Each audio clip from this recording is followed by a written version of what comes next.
बेटी का भी फर्ज होता है। श्वेता अपने पिता की अकेली औलाद थी। उसके पापा महेश ने अपनी बेटी की शादी बड़ी धूमधाम से बहुत अच्छे घर में की थी। शादी के 1 साल बाद ही उसकी माँ की मृत्यु हो गई थी। पापा, माँ की डेथ हुए 1 साल हो गया। आप कितने दुबले हो गए हैं। हाँ बेटा, इतने बड़े घर में तुम्हारी माँ थी तो घर हरा भरा लगता था। लेकिन अब कहते कहते उनकी आंखों में आंसू आ गए। आप दुखी क्यों होते हैं पापा? मैं तो हूं ना। बेटी का घर तो ससुराल होता है बेटा। मेरे पास हमेशा तो नहीं रह सकती ना तुम। ये सब छोड़िए, ये पुरानी बातें हैं। आपकी तबीयत ठीक नहीं है, आप हमारे साथ चलिए। अरे नहीं बेटा, वहां तुम्हारे सास ससुर हैं, उन्हें अच्छा नहीं लगेगा। वे लोग बहुत अच्छे हैं पापा, कोई कुछ नहीं सोचेगा। अरे, दामाद रमेश जी क्या सोचेंगे? वो कुछ नहीं कहेंगे। एक बार आप बीमार हुए थे तो उन्होंने खुद भी तो कहा था ना कि आते जाते रहेंगे। अरे बेटा, अब बेटी के घर का पानी भी नहीं पीते, फिर लोग क्या कहेंगे? सब पुराने जमाने की बातें हैं पापा। यहाँ आपका कोई देखभाल करने वाला भी तो नहीं है। मजबूर होकर और बेटी की जिद करने पर पिता महेश अपनी बेटी के साथ उसके घर चले जाते हैं। अचानक महेश जी को आया देखकर समधी और समधिन चौंक जाते हैं। अच्छा हुआ तुम अपने पापा को ले आई। बहुत अच्छा किया जो ले आई पापा को। यहाँ कुछ दिन रहेंगे तो ठीक हो जाएंगे। कुछ दिनों बाद महेश की तबीयत ठीक होने लगी और वे सुबह शाम टहलने भी जाने लगे। एक दिन वो सुबह टहल कर आने के बाद अपने समधी के साथ चाय पी रहे थे, तब श्वेता के ससुर जी कहते हैं। अब तो आपकी तबीयत पहले से काफी अच्छी लग रही है। जी, श्वेता ने बहुत ध्यान रखा, डॉक्टर को दिखाया और दवा भी समय पर देती रही। रमेश भी तो आपका बहुत ख्याल रखता था। श्वेता से हमेशा आपकी तबीयत के बारे में पूछता रहता था। अब जी जी हाँ, दोनों ने बहुत सेवा की। आपका घर भी तो हवेली जैसा है ना, अब तो खाली पड़ा होगा। जी, नौकर है वही देखता है। बहुत पुराना नौकर है, घर की तरह ही रहता है। अरे लेकिन नौकर तो नौकर ही होता है ना। श्वेता के पिता चुप हो जाते हैं। दोपहर का खाना और दवा खाकर सो जाते हैं। शाम को रमेश ऑफिस से आता है तो महेश जी हॉल में बैठकर टीवी देख रहे थे। अ, तुम्हारे पापा कब तक रहेंगे यहाँ पर? क्यों? आपको कोई परेशानी हो रही है क्या? अरे नहीं नहीं, परेशानी नहीं है, लेकिन आखिर कब तक हम लोगों के साथ रहेंगे? देखिए, अभी उनकी तबीयत पूरी तरह ठीक नहीं हुई है। आगे की बात श्वेता के पिता सुन नहीं पाए, लेकिन उन्हें इस बात का एहसास हो गया था कि उनके रहने से न दामाद खुश हैं न उनके माँ बाप। 2 दिन बाद महेश ने अपनी बेटी श्वेता को बुलाया।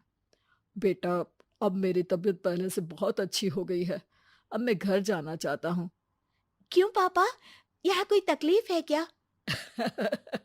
अरे बेटा, आखिर कितने दिन बेटी के घर रहेंगे? और अब तबीयत भी तो पहले से ठीक है। वहां नौकर है, सब ठीक हो जाएगा। श्वेता समझ जाती है कि या तो पापा ने उनकी और रमेश की बात सुन ली है या और किसी ने उनसे कुछ कहा है। ठीक है पापा, कल चले जाइएगा। ये कहकर श्वेता चली गई। दूसरे दिन खाने की मेज पर, पापा कल घर जाएंगे। ये बोलकर श्वेता एक नजर सब पर डालती है, जहां वो देखती है कि सारे घर वाले खुश दिख रहे हैं। खास बात ये कि किसी ने कुछ दिन और रुकने के लिए नहीं कहा। और पापा के साथ मैं भी जाऊंगी। अरे क्यों? तुम क्यों जाओगी? रमेश पहुंचा देगा। नहीं, मैंने एक फैसला किया है। घर जाकर पापा का जो स्कूल है उसका एक ट्रस्ट बनाकर उसमें पापा की लगभग 3 करोड़ की जो संपत्ति है ट्रस्ट के नाम कर दूंगी। अरे क्यों? ऐसा क्यों करोगी? अरे मतलब 3 करोड़ तो बहुत बड़ी अमाउंट होती है श्वेता। पागल हो गई हो क्या? और फिर तुम्हारे पापा का खर्चा कैसे चलेगा जब सब दान कर दोगी हैं? उसकी चिंता आप न करें माँ जी। पापा का पेंशन 60,000 रुपये आता है। पापा के लिए इतना काफी है। तभी पति का तो मानो पारा 7वें आसमान में पहुंच गया। वो गुस्से में आग बबूला हो जाता है। और यहाँ मेरे मम्मी पापा, उनके लिए तुम्हारा कोई फर्ज नहीं है। लेकिन अपने पापा के प्रति भी तो मेरा फर्ज है ना। मेरा तो कोई भाई भी नहीं है, तो मैं पापा के प्रति अपना फर्ज निभाऊंगी। इतना कहकर श्वेता उठी और अपने पापा की अटैची तैयार करने लगी। अरे बहू, ये तो तुम्हें शादी से पहले भी पता था कि तुम इकलौती हो। फिर तो शादी ही नहीं करनी चाहिए थी। क्यों शादी की? रहना था ना पापा के पास उनकी परी बनकर। आप लोगों ने ये साफ कहा था कि शादी के बाद श्वेता आप लोगों के पास जब चाहे तब जा सकती है, जितना मर्जी रह सकती है। और ऐसा ना हो पाए तो आप लोग यहीं आ जाइएगा, सब साथ रहेंगे। सासू माँ, कहा था ना आपने। अरे श्वेता, ये कैसी बात कर रही हो तुम? और आप, जब आपने मुझे पसंद किया था और अकेले में बात की थी, मैंने तो आपको तभी कहा था कि मैं शादी के खिलाफ हूँ, क्योंकि इकलौती होने के कारण मैं माता पिता के साथ रहना चाहती हूँ, जो शादी के बाद संभव नहीं। लेकिन आपने कहा था, जो लड़की अपने माता पिता से इतना प्यार करती है वो कितनी पारिवारिक होगी। मैं तुम्हें हर हाल में अपना बनाना चाहता हूँ, और शादी के बाद से तुम्हारे माता पिता मेरे माता पिता के बराबर ही होंगे, कहा था ना। अरे श्वेता, दामाद जी से ऐसे बात मत करो। पापा, आप मेरी शादी करवाना चाहते थे, वो आपका फैसला था, मेरा नहीं। लेकिन मैंने आपकी बात का सम्मान किया, पर अब बात कुछ और है।